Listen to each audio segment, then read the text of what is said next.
So hey guys, welcome to ICSE news. मेरे प्यारे 10th and 12th वाले बच्चे, अगर आप बोर्ड एग्जाम देने वाले हो ना 2024 का, तो आज का ये वीडियो आपके लिए बहुत इंफॉर्मेटिव होने वाला है, क्योंकि पूरी एनालिसिस के बाद 10th क्लास में कितने मार्क्स जरूरी हैं पास होने के लिए और 12th क्लास में कितने मार्क्स हैं पास होने के लिए, ये पूरा अपडेट मैं आपको देने वाला हूं ऑफिशियल एंड ऑथेंटिक तरीके से जो आईसीएसई बोर्ड पब्लिश कर रखा है। ठीक है, तो सबसे पहले हम आते हैं ICSE passing criteria class 10th के ऊपर। तो मैं 10th में बता दूं, बहुत सारी चीजें चेंज हो चुकी हैं, तो वीडियो को ध्यान से देखना। हाँ, अगर लगता है कि आपको टाइम ज्यादा है तो आप 2x की स्पीड पे भी देख सकते हो। ठीक है, और चैनल को सब्सक्राइब कर लेना, क्योंकि आईसीएसई की लेटेस्ट एंड ऑथेंटिक अपडेट आपको सबसे पहले इसी चैनल पे मिलेगी। ठीक है, चलो आगे बढ़ते हैं। सबसे पहले हम बात कर लेते हैं क्लास 10th में।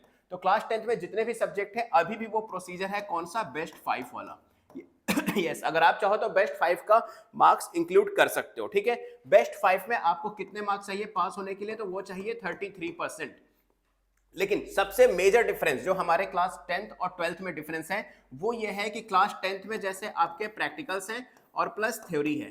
ठीक है, तो इन दोनों को कंबाइन करके आपको 33% चाहिए। यस, दोनों को कंबाइन करने के बाद, मतलब 80 मार्क्स का अगर आपकी थ्योरी है और यहां पर 20 मार्क्स की आपके प्रैक्टिकल हैं, तो दोनों को मिलाकर हो जाते हैं 100 मार्क्स, और 100 में एटलीस्ट 33 मार्क्स आपके होने चाहिए, तो आप पास हो जाओगे, कोई दिक्कत वाली बात नहीं है। लेकिन यही चीज जो अगर आप 12th में आ जाते हो, तो 12th में आपको यही चीज डिफ्रेंशिएट कर देगी।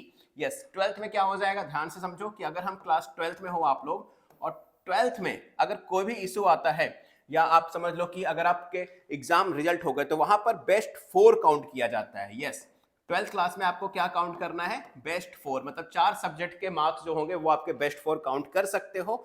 लेकिन लेकिन लेकिन यहां पर एक प्रॉब्लम है। जैसे 12th क्लास में भी क्या है? प्रैक्टिकल है और प्लस थ्योरी है।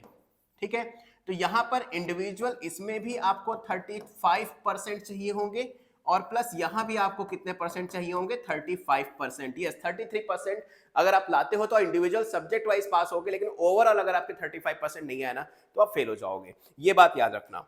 तो यहां पर भी एक सिनेरियो बन जाता है कि क्या चीजें दिक्कत करेंगी या नहीं करेंगे। तो यस, मेजरली दिक्कत बहुत ज्यादा करने वाली है। मैं पहले ही बता दूं कि अगर आपका 30 मार्क्स का प्रैक्टिकल है, तो कहीं ना कहीं आपको इसमें 10 मार्क्स चाहिए ही चाहिए। यस, 10 मार्क्स चाहिए ही चाहिए कम से कम पास होने के लिए। लेकिन आप 11 या 12 नंबर ले आते हो, तो मान के चलो कि आप बिल्कुल सेफ जोन में रहोगे। अगर यही प्रैक्टिकल आपका 20 मार्क्स का है, तो आपको 7 से 8 मार्क्स चाहिए आपके सेफ जोन में आने के लिए। याद रखना, इंडिविजुअल पासिंग मार्क्स चाहिए प्रैक्टिकल और थ्योरी दोनों में। यही अगर आप यहां पर आपका प्रैक्टिकल थ्योरी जो है 80 मार्क्स का है, तो आपको लगभग 24 से 25 मार्क्स यहां पर चाहिए होंगे बिल्कुल सेफ जोन क्लियरली पास करने के लिए। लेकिन वही अगर आपका 70 मार्क्स का है, अगर आपका पेपर 70 मार्क्स का है, तो मान के चलो इसमें भी 33% अप्रॉक्सीमेटली कितने चाहिए होंगे? मान के चलो कि यहां पर आपको 20 नंबर के आसपास चाहिए ही चाहिए होंगे। हाँ, 20 नंबर के आसपास, नहीं सॉरी, 22 मार्क्स के आसपास चाहिए ही चाहिए होंगे। ये चीज याद रखना जरूर से, बिल्कुल मस्ट इंपॉर्टेंट है कि 22-23 नंबर तो आपको यहाँ पर चाहिए ही चाहिए। तो ये एक सिनेरियो निकल कर आया है जो कि बहुत इंफॉर्मेटिव है उन बच्चों के लिए जो खासकर अभी सोच रहे हैं कि इतना पढ़ लिया जाए कि पास हो जाया जाए।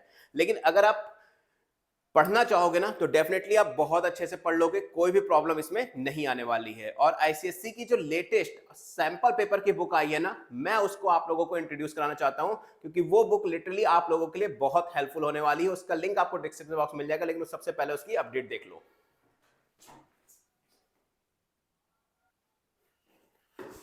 तो यस, मेरे पास देखो क्लास 10th के सारे ही सब्जेक्ट की सैंपल पेपर है, ओसवाल की तरफ से आई है, और ये लिटरली बहुत ही अच्छी सैंपल पेपर है। और सेम सैंपल पेपर आपके लिए 12th क्लास में भी आती है। तो कोई एक सैंपल पेपर लेते हैं और उसका कंप्लीट एनालिसिस करते हैं। ओके, तो चलिए, मेरे पास बायोलॉजी का सैंपल पेपर मैंने ले लिया है। सबसे पहले यहां पर आप आओगे ना, तो आप सबसे पहले देख लो, आपको 10 सैंपल पेपर्स देखने को मिलेंगे, जिसमें से 5 सॉल्व है, उसका सोल्यूशन गिवन है, बाकी के 5 सेल्फ असेसमेंट के लिए आप अपनी प्रैक्टिस कर सकते हो। ठीक है, तो मैं तो कहूंगा कि आप पूरे के पूरे 10 के 10 सैंपल पेपर सॉल्व कर लो, प्लस इसमें आपका जो आईसीएससी की तरफ से स्पेसिमेन पेपर आया था वो उसका सोल्यूशन है, प्लस प्रीवियस ईयर का पेपर भी इसमें आपको इंक्लूड करके दिया गया है। ठीक है, इसके बाद अगर कुछ बच्चे हैं जिनको सिलेबस में बहुत डाउट है अभी भी, तो पूरा का पूरा सिलेबस बिल्कुल डिटेल में देखो लिखा हुआ है, बिल्कुल डिटेल में ईच एंड एवरी चैप्टर का। ओके, और इसके अलावा अगर आप बात करोगे आगे ना, तो आपको सबसे पहले तो यहाँ पर देखो बेसिक की नोट्स मिल जाएगी, हर चैप्टर की की नोट्स। एक मतलब एक समझ लो 2 पन्ने में आपको पूरी की पूरी क्या मिल जाएगी? चैप्टर की नोट्स देखने को मिल जाएगी, जो आपकी बहुत ज्यादा हेल्प करेगा, विद डायग्राम दिया हुआ है। प्लस इसके अलावा जो इंपॉर्टेंट टर्म्स हैं वो तो आपको मिल ही जाएंगे, प्लस ईच चैप्टर में, हर चैप्टर में आपको की नोट्स मिल जाएगी, और प्लस 10 सैंपल पेपर। आपको लगता है अगर आप 10 सैंपल पेपर सॉल्व कर लेते हो तो आपका कोई क्वेश्चन डाउट में रहेगा? बिल्कुल भी नहीं। तो मेक श्योर ये सारी बुक्स आईसीएससी की तरफ से, आईसीएससी के लिए ओसवाल की तरफ से आने वाली इन सैंपल पेपर्स को जरूर सॉल्व करके जाना। इसका लिंक आपको डिस्क्रिप्शन बॉक्स में मिल जाएगा। मैं ऑलरेडी ये पूरी बुक जो है वो देख चुका हूँ, एनालिसिस कर चुका हूँ। अगर आपको इस पे डिटेल वीडियो चाहिए तो मेक श्योर कमेंट में जरूर बताना। मैं सूर्य प्रकाश मिलूंगा आप लोगों से नेक्स्ट वीडियो में आईसीएससी की लेटेस्ट एंड ऑथेंटिक अपडेट के साथ। हाँ, और एक चीज और, अगर आप फर्स्ट टाइम मेरे चैनल पे आओ तो आप मुझे इंस्टाग्राम पे फॉलो करके मुझे डीएम भी कर सकते हो। मेरा इंस्टाग्राम अकाउंट है SURYA0315। This is my Instagram. कोई भी प्रॉब्लम हो मुझे डीएम कर सकते हो। आप लोगों में से बहुत सारे लोग मुझे इंस्टाग्राम पे मैसेज करते हैं, और मैं कोशिश करता हूँ, 100% कोशिश करता हूँ कि मैं सारे ही बच्चों का, या कुछ पेरेंट्स भी हैं जो अभी मैसेज करते हैं, तो मैं सबके ही रिप्लाई जरूर दे देता हूँ। तो मिलते हैं नेक्स्ट वीडियो में, तब तक के लिए good luck. Don't forget to like share subscribe.